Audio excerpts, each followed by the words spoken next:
George MacDonald, the master storyteller whose spiritual insight and myth-making artistry garnered the devotion of greats such as C.S. Lewis and G.K. Chesterton, places the reader in the grip of his revealing parables found in his short stories for the childlike.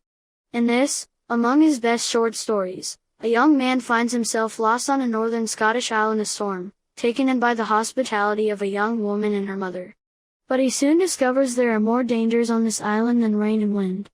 This The Grey Wolf, published in 2004, presented by the School of Ages. One evening twilight in spring, a young English student, who had wandered northwards as far as the outlying fragments of Scotland called the Orkney and Shetland Islands, found himself on a small island of the latter group, caught in a storm of wind and hail, which had come on suddenly. It was in vain to look about for any shelter, for not only did the storm entirely obscure the landscape, but there was nothing around him save a desert moss.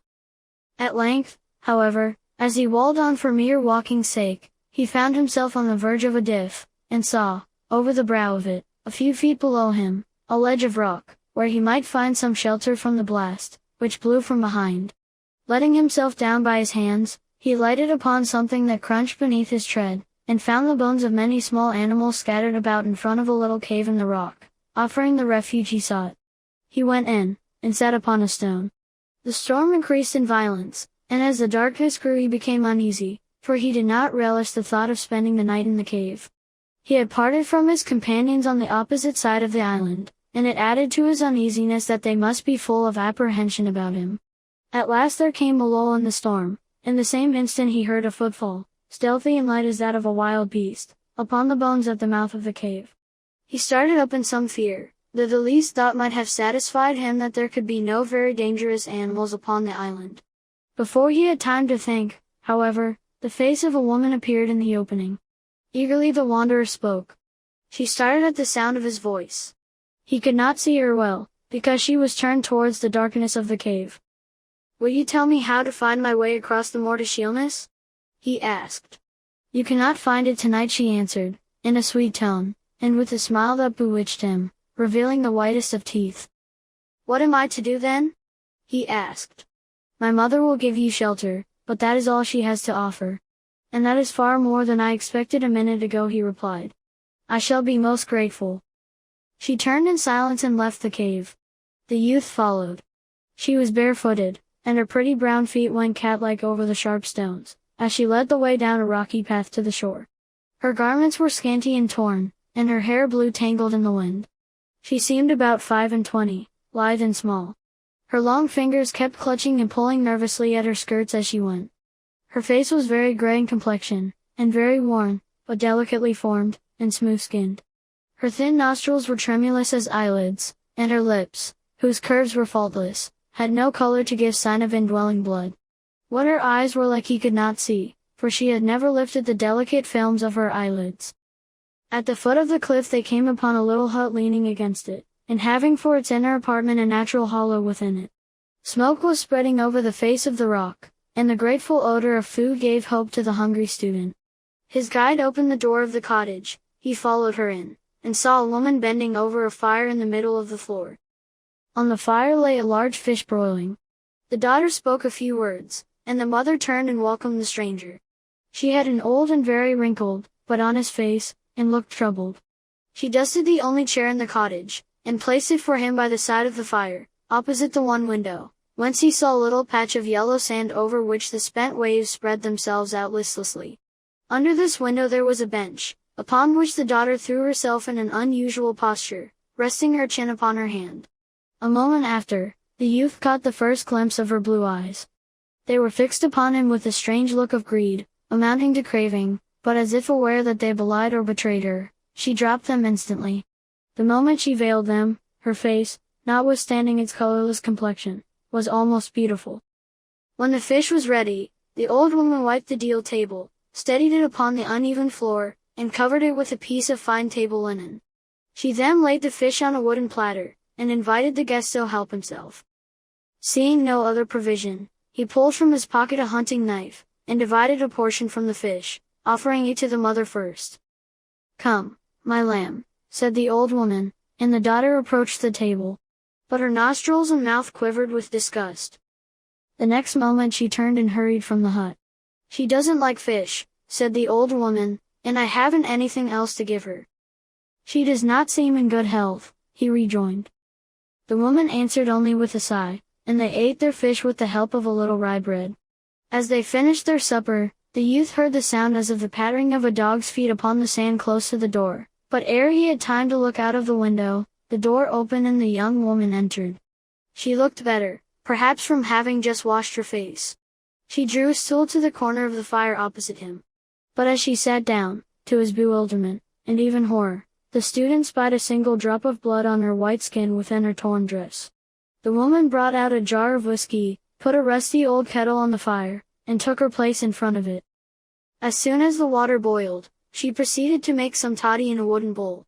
Meanwhile the youth could not take his eyes off the young woman, so that at length he found himself fascinated, or rather bewitched. She kept her eyes for the most part veiled with the loveliest eyelids fringed with darkest lashes, and he gazed entranced, for the red glow of the little oil lamp covered all the strangeness of her complexion. But as soon as he met a stolen glance out of those eyes unveiled, his soul shuddered within him. Lovely face and craving eyes alternated fascination and repulsion. The mother placed the bowl in his hands. He drank sparingly, and passed it to the girl. She lifted it to her lips, and as she only tasted it and looked at him. He thought the drink must have been drugged and have affected his brain. Her hair smoothed itself back, and drew her forehead backwards with it, while the lower part of her face projected towards the bowl, revealing, ere she sipped, her dazzling teeth in strange prominence. But the same moment the vision vanished, she returned the vessel to her mother, and rising, hurried out of the cottage. Then the old woman pointed to a bed of heather in one corner with a murmured apology, and the student, wearied both with the fatigues of the day and the strangeness of the night, threw himself upon it, wrapped in his cloak. The moment he lay down, the storm began afresh, and the wind blew so keenly through the crannies of the hut, that it was only by drawing his cloak over his head that he could protect himself from its currents. Unable to sleep, he lay listening to the uproar, which grew in violence, till the spray was dashing against the window. At length the door opened, and the young woman came in, made up the fire, drew the bench before it, and lay down in the same strange posture, with her chin propped on her hand and elbow, and her face turned towards the youth. He moved a little, she dropped her head, and lay on her face, with her arms crossed beneath her forehead. The mother had disappeared. Drowsiness crept over him. A movement of the bench roused him, and he fancied he saw some four-footed creature as tall as a large dog trot quickly out the door. He was sure he felt a rush of cold wind. Gazing fixedly through the darkness, he thought he saw the eyes of the damsel encountering his, but a glow from the falling together of the remnants of the fire, revealed clearly enough that the bench was vacant. Wondering what could have made her go out in such a storm, he fell fast asleep. In the middle of the night he felt a pain in his shoulder, came broad awake, and saw the gleaming eyes and grinning teeth of some animal close to his face. Its claws were in his shoulder, and its mouth in the act of seeking his throat. Before it had fixed its fangs, however, he had its throat in one hand, and sought his knife with the other. A terrible struggle followed, but regardless of the tearing claws, he found and opened his knife. He had made one futile stab, and was drawing it for a surer, when, with a spring of the whole body, in one wildly contorted effort, the creature twisted its neck from his hold, and with something betwixt a scream and a howl, darted from him. Again he heard the door open, again the wind blew in upon him, and it continued blowing. A sheet of spray dashed across the floor, and over his face.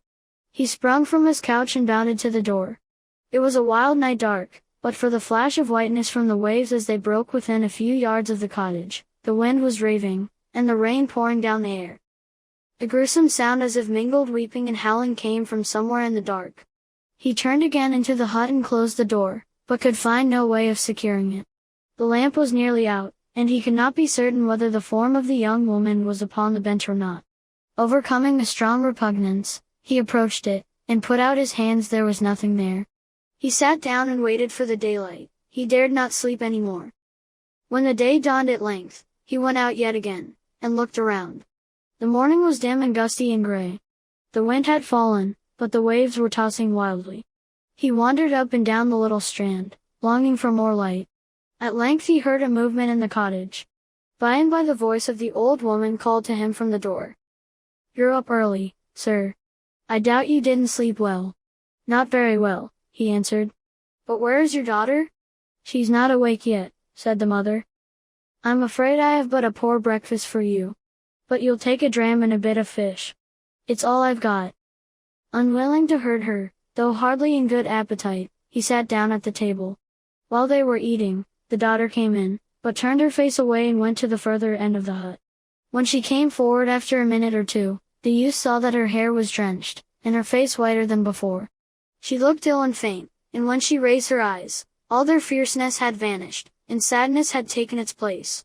Her neck was now covered with a cotton handkerchief. She was modestly attentive to him, and no longer shunned his gaze. He was gradually yielding to the temptation of braving another night in the hut, and seeing what would follow, when the old woman spoke. The weather will be broken all day, sir, she said. You had better be going, or your friends will leave without you. Ere he could answer, he saw such a beseeching glance on the face of the girl, that he hesitated, confused. Glancing at the mother, he saw the flash of wrath in her face. She rose and approached her daughter, with her hand lifted to strike her. The young woman stooped her head with a cry. He darted round the table to interpose between them. But the mother had caught hold of her, the handkerchief had fallen from her neck, and the youth saw 5 blue bruises on her lovely throat, the marks of the 4 fingers and the thumb of aloft. With cry of horror he darted from the house, but as he reached the door he turned. His hostess was lying motionless on the floor, and a huge grey wolf came bounding after him. There was no weapon at hand, and if there had been, his inborn chivalry would never have allowed him to harm a woman even under the guise of a wolf. Instinctively, he set himself firm, leaning a little forward, with half-outstretched arms, and hands curved ready to clutch again at the throat upon which he had left those pitiful marks. But the creature as she sprung eluded his grasp, and just as he expected to feel her fangs, he found a woman weeping on his bosom, with her arms around his neck. The next instant, the grey wolf broke from him, and bounded howling up the diff. Recovering himself as he best might, the youth followed, for it was the only way to the moor above, across which he must now make his way to find his companions. All at once he heard the sound of a crunching of bones, not as if a creature was eating them, but as if they were ground by the teeth of rage and disappointment. Looking up, he saw close above him the mouth of the little cavern in which he had taken refuge the day before. Summoning all his resolution, he passed it slowly and softly. From within came the sounds of a mingled moaning and growling. Having reached the top, he ran at full speed for some distance across the moor before venturing to look behind him. When at length he did so, he saw, against the sky, the girl standing on the edge of the diff, wringing her hands. One solitary wail crossed the space between. She made no attempt to follow him, and he reached the opposite shore in safety.